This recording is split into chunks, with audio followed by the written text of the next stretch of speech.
Hello everyone, and welcome to my first video on MechWarrior 5. This is actually a remake of a video, and that's because I thought that the quality of the original was significantly lowered by a mic that was malfunctioning. So I'm going to go through it again and just do a little bit different stuff, and yeah, we're just going to continue on as if it was the original video, and I'm probably going to just replace it overall. But yeah, so this is a primer for people who are interested in or have seen, but are kind of still on the fence about purchasing MechWarrior 5 Mercenaries. It has been out for quite a while now, about 5 years or so. Actually, maybe about 4 years, but it has been out for quite a while. So much that another game has came out since then by the same devs, which is advertised in the bottom right, which was MechWarrior 5 Clans. But I still come back to this game, even though I've played Clans. I feel like Mercenaries has its own culture and own gameplay kind of feeling around it. But I have about 900 hours in this game. I really, really love it. And I always keep coming back to it no matter, what other games I play. And I play a lot of games, but I always come back to MechWarrior 5. So I believe that my experience with the game and its mechanics can paint a decent picture of the game overall, and you can take with that information and maybe make a decision about purchasing it, or whatever you will,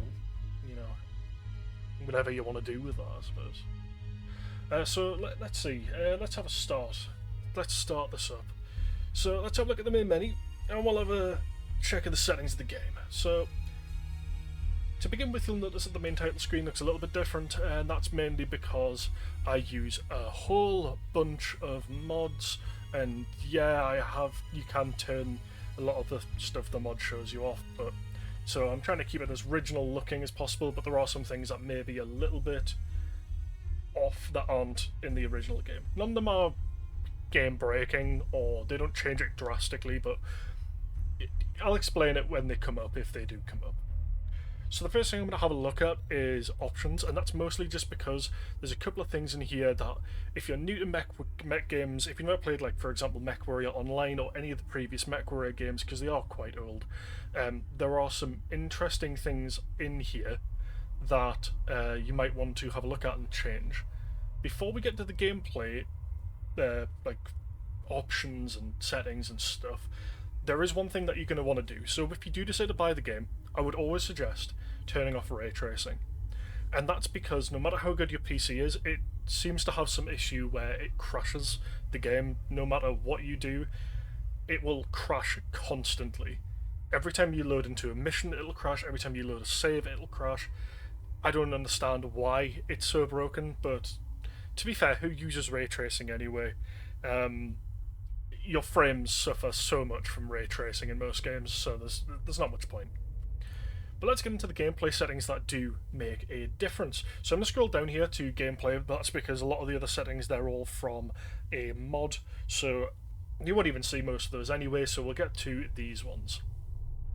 So in the base game, you'll see these settings. You'll have a chance to play around with them in the training and stuff like that, but for the main ones, I would have a look at arm lock. Now, if you've never played a MechWarrior game before, arm lock is going to seem like a very, very strange concept. And it's because mechs in MechWarrior games have weapons not only on their torso, but on their arms.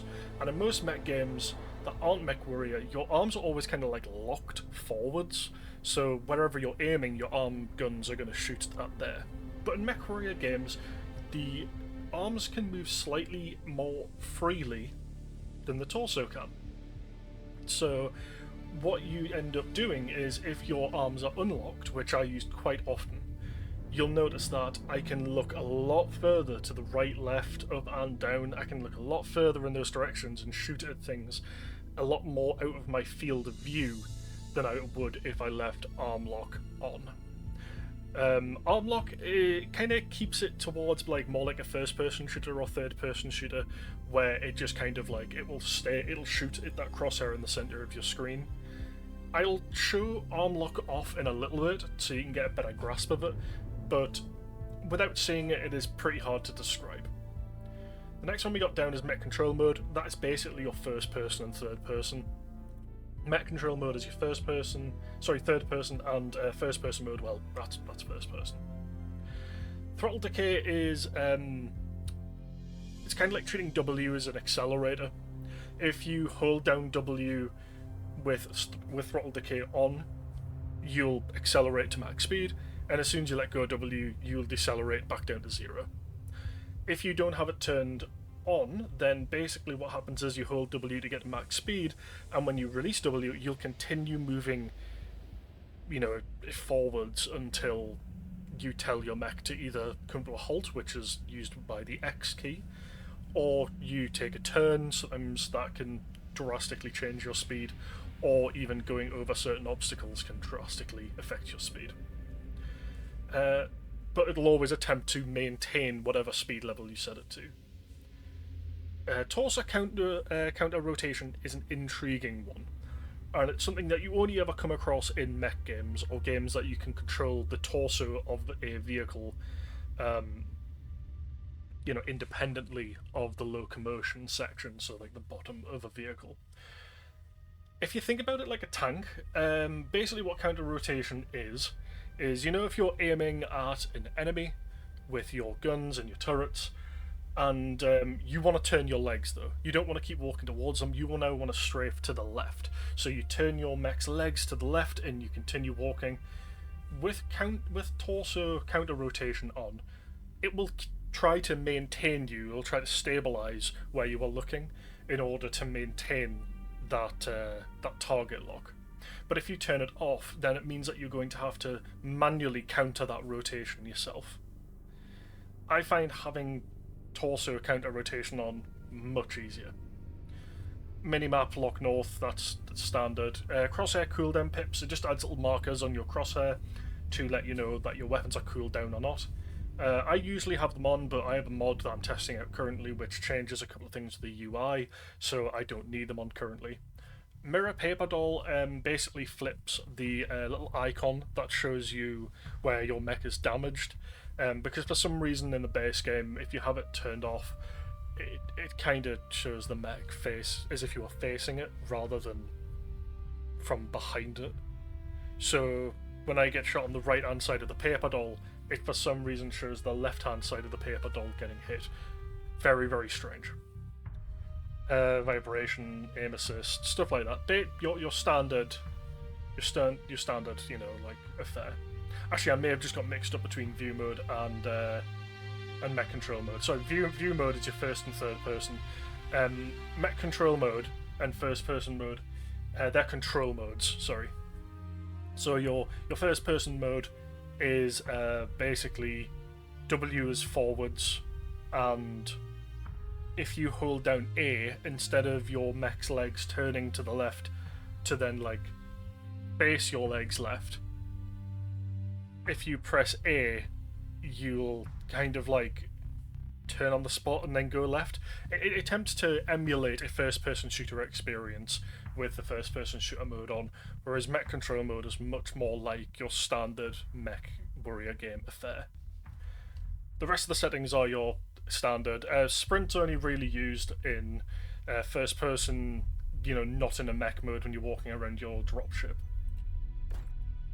So let's get into a couple of different bits and pieces. So let's just say you first bought the game and you want to get used to the mech controls. There's a couple of ways you can do that.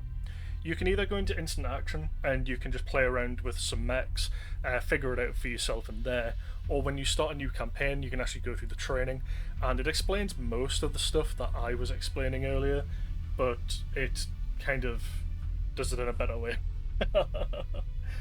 You'll also notice that there's two selections here for a single player campaign or career. So, I mean, there's also instant action, but that's fairly straightforward. You just set up your own custom matches. Campaign is it's basically career plus and minus. It's like, pluses and minuses. It's good things and it's bad things. The campaign has some extra missions in for the actual story mode of the game, but overall it's pretty much almost identical to career mode. I find that in campaign though you get a lot more free stuff randomly given to you, which I don't know why they do that. They seem to give you so much, it's ridiculous.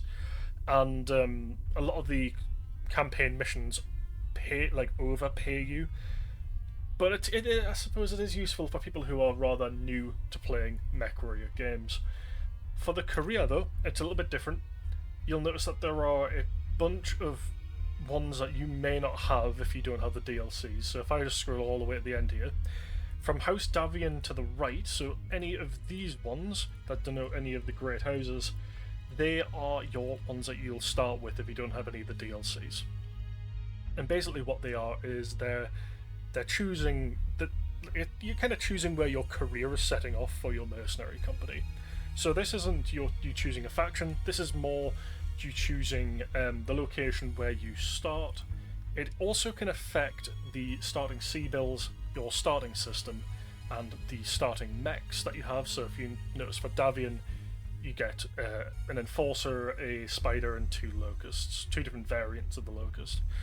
The strongest one, however, I think, is at least House Steiner, if you were to just do the main houses, because, I mean, they get a Griffin to begin with, and that's pretty solid. The DLCs did add some interesting ones in, though. They added, like, Legend of the Kestrel Lancers, which gives you a whole load of mechs to start with. Call to Arms, which gives you a whole bunch as well. You've got your Rise of Razzlehag, which gives you, like, a ridiculous amount. Dragon's Gambit gives you loads as well. In fact, it gives you, like, assault mechs right off the get-go. It gives you a really rare assault mech, which is the Night Star. It gives you a whole bunch of stuff. And then the Slayer Showdown, which also gives you a whole bunch of stuff, including a King Crab and an Atlas D. So, yeah, also the money changes and the starting locations. But basically the reason why that's the case, also ignore this, the end one, that's a mod that allows you to do an advanced career start. But the reason why these are even added is because these are basically, if you just wanted to play one DLC by itself and you wanted to have a mercenary company that was like fit enough to do that DLC, these are basically what these gives you. It gives you the mechs that you would need to do that DLC if you're playing normally, and it gives you enough money to kind of, get through it, and it starts you in a system either exactly where it starts or nearby where the DLC starts. It only gives you about 2 months to play around before the DLC starts, though, because the DLCs in this game are kind of like storyline events, and the longer you play a campaign or a career, time-critical DLC missions will appear, and if you miss them, they're gone. So you can choose it as a starting off point and just not do the DLC if you wanted like a really advanced start, but I wouldn't really recommend it. I feel like it spoils the game a little bit if you start with a career like that. Starting off with one of the starting careers is much better. You also get faction standing with the one that you chose. So for example, if I clicked on House Karita, I start way up in Karita space on Idlewind, and I get, I think it's 30 points into a faction's reputation, which is, in the scheme of things, not a lot, but it's an alright starting amount. So what I'm going to do now is I'm just going to hop back into here, and we're just going to have a look around and see what we can do in instant action. So instant action is basically your is basically your custom mission mode. And what I'm going to do is I'm just going to show you a couple of different bits and pieces showing you the different weapon loadouts and things like that you can expect from a MechWarrior game. Ignore the loading screen, it does take a while when you have a lot of mods on, but at least you get to see some interesting mechs that you may have never seen before. Especially considering they are the redesigns from Piranha Games and CGL. So here we are, we get to the custom scenario section. You can select a scenario from a lot of like pre-made ones, but if we just go into custom scenario, what we're going to do is we're just going to play a Warzone, and I'm just going, actually even better, I'm going to play an arena, just simply because I can control how many enemies there are. And I want to do a lance duel in a military themed area, difficulty 50, The enemy faction now, because I picked Arena, they're going to be companies that are sponsoring, so it doesn't really matter which one you pick, but Vest, let's do Vest. Map size, we're going to do, I'm going to do medium, and we're going to have a lot of different maps on here, so I'm going to pick one that kind of fits. Not Spaceport City. Something open, like, I mean, Scrapyard's fairly open, but I quite like Jungle Swamps. No, we'll go Exosolar Moon. Exosolar Moon's nice. It's night, there's no precipitation, it's clear, visibility's unlimited, and I'm going to get rid of air support because, well, we don't need air support. Actually, you know what, I'm going to bring one, just so I can show off the air support mechanic. So here we are, we're in the mech bay. We get to choose 4 mechs. Obviously, in the normal campaign, you would have to purchase these mechs and upgrade these mechs and things like that. But for the moment, we're just going to run some basic mechs. I've got a charger here, because this is what I was playing around with last time I was on instant action. I might just keep the charger, but I'm going to add a couple of pilots, just normal pilots, give them regular skill. Don't leave it on automatic, because then it'll try and equalise it out, but I actually want to be the underdog a little bit. So this is what I was meaning by some of the mods are going to add some things in that you normally wouldn't get in this game. For example, these are modded mechs, just ignore them. It's because they're clan mechs. Like anything with icons like this, and ignore the tonnage as well. It's meant to say 45 tons, but it's just the nature of the way that some of these mods had to be made. So I'm going to grab a couple of different mechs on here. Let's have a look. We're going to grab a Black Knight. I'm going to grab the Black Knight 7L variant, and we're going to grab, let's see, we'll go for a medium mech this time, and we're going to grab a Hunchback. Just going to grab a 4J, where's the one with the 8? There it is.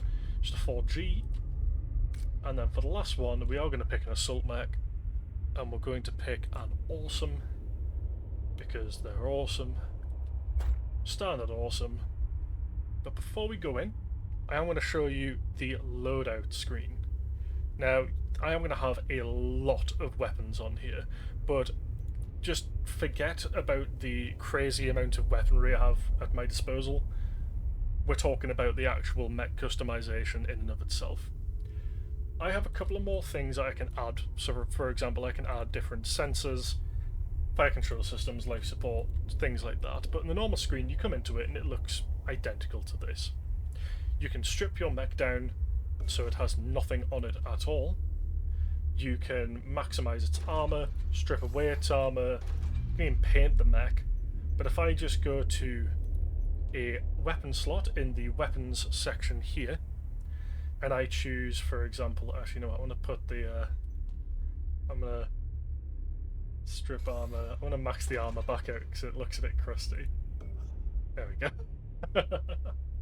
So if I just choose like a energy weapon of any type, I'm going to go down until I find one that's from the base game so that I don't get some crazy modded weapon. Anything with a C next to it is from a mod with that adds clan weapons. There we go, standard PPC. So you can, as you can see, in the right torso we now have a standard PPC in there, and if we go to detailed view, we can see that that PPC took up, not only did it take up 7 tons of the overall weight of the mech, but it also took up 3 internal critical slots inside of the mech's right torso. If I was to then just add a whole bunch of PPCs to this mech, I mean, while I could fit them in, that's great, but I kind of want to, if I just go back to... Oh no, I don't want to do that. I want to revert the mech back to its original outfit. Get rid of these again. If I just grab all the PPCs once more. So we now have 4 PPCs. And oh, look at that. So we can fit them in, but now we're over tonnage.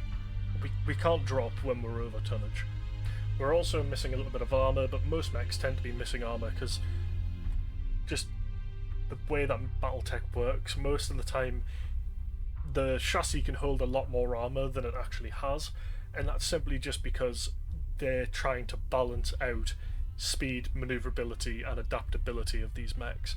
It is not a very good idea to max out the armor on your mechs all the time. I personally max out the armor on most of my mechs, but sometimes with certain mechs, for example, like this Black Knight, it has a decent speed. It has 64 kilometers per hour, but it's a heavy mech, and that means it can run around with some pretty gnarly weapon systems. For example, if I added those 4 PPCs and somehow managed to drop with it, I would have an extra PPC over the Awesome, which is a whole 5 tons heavier than this mech. But for the moment, I'm just going to revert it back to its original. You could have changed up a couple of different things in here. For example, you could have removed that little small laser, and that medium laser, and this medium laser. You could have then added like an AMS system with some AMS ammunition, if I can find it. AMS ammunition, you could have done that. I personally put it in the leg because losing a leg's pretty bad, but losing an entire side torso is also pretty abysmal. And then, for example, these weapon slots that are now open, you could add like a bunch of small lasers in there, or you could even just put another medium laser in here and forgo the arm slot altogether. It's entirely up to you. You could remove all of the weapons and just put in like an entirely different array of weapons. But because these are energy slots, they would need to be energy weapons. Some mechs, however, have a whole bunch of different weapon systems. If I go to this charger and have a look at it, you'll notice that it has a whole bunch of different weapon systems on here. There we go.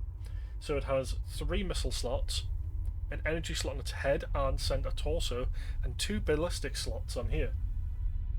Now, while I could have filled these slots out with some different weapons that were smaller, it actually wouldn't be as effective, because the internal volume of this mech is already mostly taken up by the weapons it has, and adding more things to it just wouldn't work because of its tonnage. I've got a mod that allows me to change the engine cores of the mechs, like MechWarrior Online, and that allows you to do things like reduce engine size in order to fit more weapons in. But even then, I wouldn't do that for this mech simply because, well, what's the point? It's already going about 20 kilometers slower than a normal charger to fit all of these in. I think this is a good meeting point. So we're severely under tonnage for the recommended tonnage of this mission, but that's okay because I fully expect us to die. But we might do it. But let's jump into this match, and I'll just show you a couple of little bits and pieces to do with this this game. So the first thing you'll notice is my UI might look a little bit different, but it has all of the same things that you normally have. It just has a few extra bits and pieces, and it's laid out a little bit differently. So the battle map is quite large. I did pick a medium map, but the game decided that it was going to give me a massive one. And while I'm not going greatly slow, there are much slower mechs than this. I'm actually not too bad. But we are 2 kilometers away, and we got to catch up. Let's see, is anyone falling behind? No, I think we all run around about the same speed. Even the Awesome, which is 5 tons heavier than me, runs around about the same speed as me. He just happens to be at the back of the pack. You'll notice on the right hand side, since the mission started, the airstrike's little bar has been slowly increasing. When this gets to full, like that,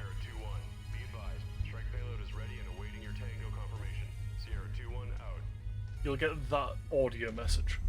What that means is he's ready to do an airstrike now, so you can click H and open the airstrike scope. Now I don't want to do this just yet because I don't have any enemies in view, but what that allows me to do is then hold down left click over an enemy target, or right trigger I believe if you're using a controller. They haven't exactly set the arena on fire. Looks like they're still trying to find their footing out Ava there. Masters casually talking over me. If I just zoom in, I might be able to get an eyes on, and then I'll be able to airstrike on their position. I, however, think it looks a little bit more like artillery, but there is actual artillery in this game as well, so maybe not. But let's have a look. So I'm just going to go into third person just so I can peek over the top of that hill. There we go. There they are. So if I just call in artillery around about...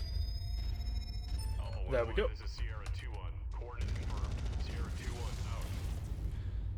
Wow, those are some very slow travelling projectiles. See, right now I'm using arm lock. You'll see that a second reticle has now appeared. The reticle that is kind of like diamond shaped, that is in relation to my arms. The reticle that is 4 lines intersecting into the centre, that is my torso.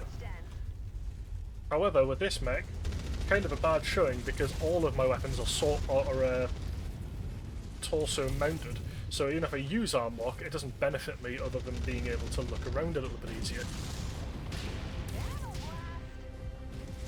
You'll also notice that I zoom in occasionally as well.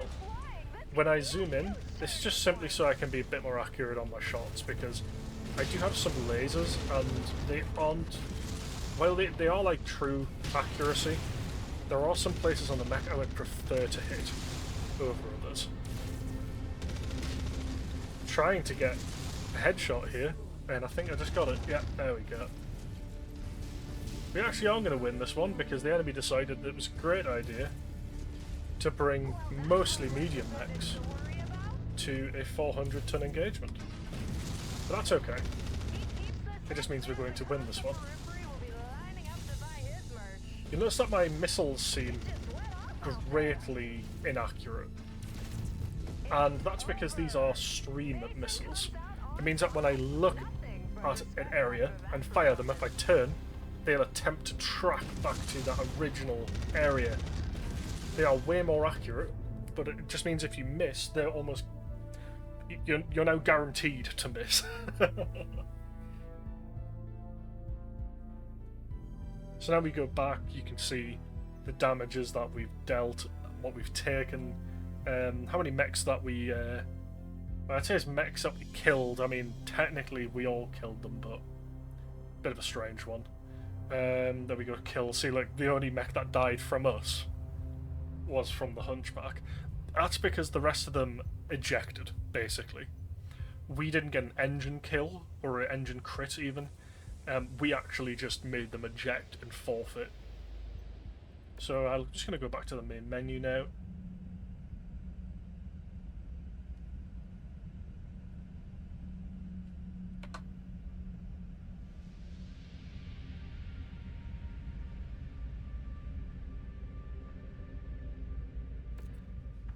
And there we go.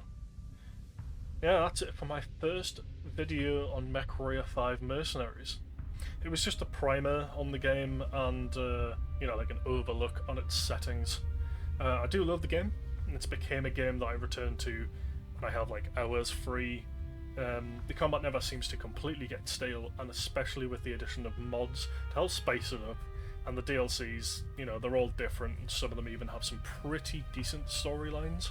The base storyline in the game wasn't greatly received at launch, but after the release of some of the DLCs, you know, that kind of improved, and people do still go back to this game even though it's been out for a while. You know, if you end up liking the game, maybe you try its DLCs yourself, and in the future I might do like a DLC overlook video for each of them. The only thing I'm kind of worried about doing the DLCs as well, they're basically just spoiler content at that point. You know, I'll also need to include a whole bunch of spoiler warnings everywhere. Other than that though, if you decide to get the game, happy rock'em sock'em robots.